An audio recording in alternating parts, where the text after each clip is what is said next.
বন্ধুরা, আজকে আমি কারেন্ট বিল দিব। কিভাবে কারেন্ট বিল দিতে হয় বিকাশ দিয়ে, যদি আপনি না জেনে থাকেন তাহলে আমি আপনাদেরকে দেখাবো কিভাবে আপনি বিকাশ দিয়ে কারেন্ট বিল দিবেন। তো আজকে আমার যে এই যে কারেন্ট বিলের কাগজ চলে আসছে। পরিশোধের শেষ তারিখ 8 তারিখে, আজকে আমাদের 7 তারিখ। তো আজকে আমি কারেন্ট বিলটি দিয়ে দিই। আমার বিল আসছে 1193 টাকা আমাদের বিল। তো এই বিলটা আমি এখন বিকাশের মাধ্যমে পরিশোধ করে দিব। কিভাবে বিকাশের মাধ্যমে পরিশোধ করে সেটি যদি আপনি না জেনে থাকেন তাহলে আমি আপনাদেরকে দেখাবো কিভাবে বিকাশের মাধ্যমে বিলটিকে পেমেন্ট করতে হয়। চলেন তাহলে আমরা দেখি কিভাবে বিকাশের মাধ্যমে কারেন্ট বিলটা পরিশোধ করবেন। এই যে এটি হচ্ছে আমাদের কারেন্ট বিলের কাগজ, আর এখানে আমাদের যে বিলটি আসছে সেটি আপনাদেরকে দেখাই দেই। এই যে এখানে আমাদের বিলটি আপনারা দেখতে পাচ্ছেন, 1193 টাকা আমাদের বিল। এই বিলটি আমরা পরিশোধ করব বিকাশের মাধ্যমে। বিকাশের মাধ্যমে কিভাবে পরিশোধ করতে হবে সেটি জানার জন্য কন্টিনিউ করুন ভিডিওটি। চলেন আমরা এখন দেখি বিকাশের মাধ্যমে কিভাবে এই যে বিলটি রয়েছে এই বিলটি আমরা পরিশোধ করতে পারি। চলেন আমরা এখন দেখি বিকাশের মাধ্যমে কিভাবে আপনি বিদ্যুৎ বিল পরিশোধ করবেন।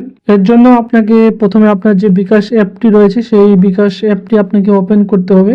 তো আমি আমার যে বিকাশ অ্যাপটি আছে সেটি কিন্তু ওপেন করছি। বিকাশ অ্যাপটি ওপেন করার পর আপনার বিকাশ অ্যাপে আপনাকে লগ ইন করে নিতে হবে। তো এখানে আপনার পিন কোড দিবেন, দিয়ে আপনি এখানে লগ ইন করে নেবেন। আচ্ছা, পিন কোড দিয়ে আমরা আমাদের বিকাশ অ্যাকাউন্টে লগ ইন করে নিয়েছি। এখন আমাদের যেটি করতে হবে, বিদ্যুৎ বিল পরিশোধ করতে হবে। এর জন্য আপনি এখানে দেখতে পাবেন পে বিল নামে একটি অপশন আছে। এই যে পে বিল অপশনটিতে ক্লিক করতে হবে আপনাদেরকে। তো আমি এখানে পে বিলে ক্লিক করে দিচ্ছি। তারপর এখানে দেখতে পাচ্ছেন আমি এখানে এর আগেও বিকাশের মাধ্যমে বিলটি পরিশোধ করেছিলাম। এর জন্য এখানে আমাদের অটোমেটিক আমার অ্যাকাউন্ট নাম্বার সব কিছুই এখানে কিন্তু চলে আসছে। আপনি দেখতে পাচ্ছেন আমার অ্যাকাউন্ট নাম্বার, যে আমাদের যে মিটার নাম্বার, অ্যাকাউন্ট নাম্বার নয়, আমাদের যে মিটার নাম্বারটি রয়েছে সেটি সহ কিন্তু এখানে চলে আসছে।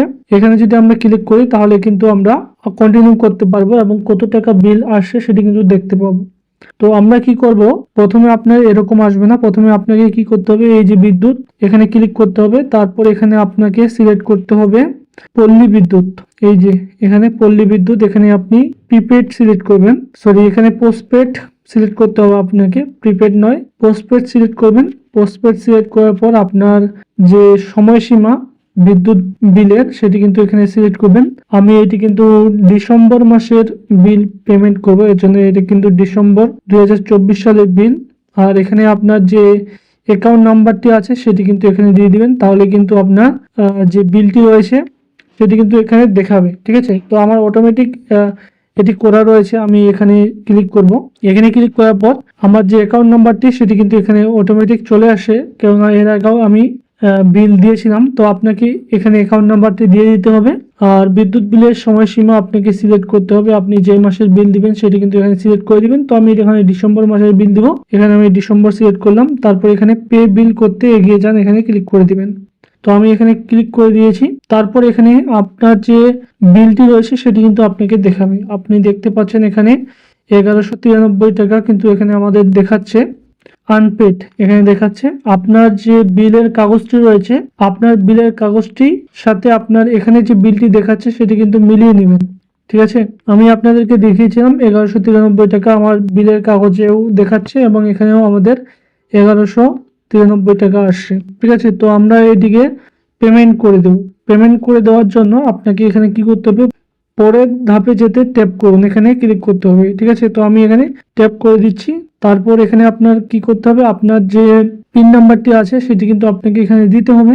তো আমাদের যে পিন নাম্বারটি আছে সেটি কিন্তু আমি এখানে দিয়ে দিব। আচ্ছা, পিন নাম্বারটা আমি দিয়ে দিলাম।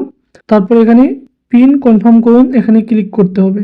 ঠিক আছে, তারপর এখানে আপনার বিলটি পে করার জন্য এখানে ট্যাপ করে ধরে রাখতে হবে। ঠিক আছে, তো আমি এখানে এই যে আমি এখানে ধরে রাখছি এবং আমাদের যে বিদ্যুৎ বিলটি আছে সেটি কিন্তু এখানে পরিশোধ হয়ে যাবে। দেখতে পাচ্ছেন আমাদের যে বিদ্যুৎ বিলটি এখানে কিন্তু পরিশোধ হয়ে গেছে। আমাদের যে ট্রানজ্যাকশন আইডিটি রয়েছে সেটি কিন্তু এটি। এই যে ট্রানজ্যাকশন আইডিটি আপনি কপি করে আপনার যে বিদ্যুৎ বিলের কাগজটি আছে সেখানে কিন্তু লিখে রাখতে পারেন। ঠিক আছে, পরবর্তীতে যদি বিদ্যুৎ কর্মকর্তারা এসে আপনার দেখে তাহলে কিন্তু এই আইডিটি আপনি তাদেরকে দিতে পারেন, অথবা আপনার এই যে বিকাশ অ্যাপটি রয়েছে এখানেও কিন্তু আপনার আইডিটি থেকে যাবে। আপনি যদি হিস্ট্রিতে দেখেন তাহলে কিন্তু এই আইডিটি আপনি পেয়ে যাবেন যে আপনি বিদ্যুৎ বিল পরিশোধ করেছেন। আর এখানে আপনার মেসেজ কিন্তু চলে আসছে যে আপনার বিল সাকসেসফুলি পেইড হয়ে গেছে। এখানে দেখতে পাচ্ছেন আমাদের বিলটি সাকসেসফুলি পেইড হয়ে গেছে। তো এইভাবে কিন্তু আপনাকে বিদ্যুৎ বিলটি পরিশোধ করতে হবে, ঠিক আছে? আশা করছি ভিডিওটি আপনাদেরকে ভালো লেগেছে এবং এই ভিডিওটি দেখার মাধ্যমে আপনি বিকাশের মাধ্যমে কিভাবে কারেন্ট বিল পরিশোধ করতে হয় সেটি জেনে গেছেন। যদি ভিডিওটি ভালো লেগে থাকে তাহলে অবশ্যই আমাদের চ্যানেলটি সাবস্ক্রাইব করে আমাদের পাশে থাকবেন। ধন্যবাদ।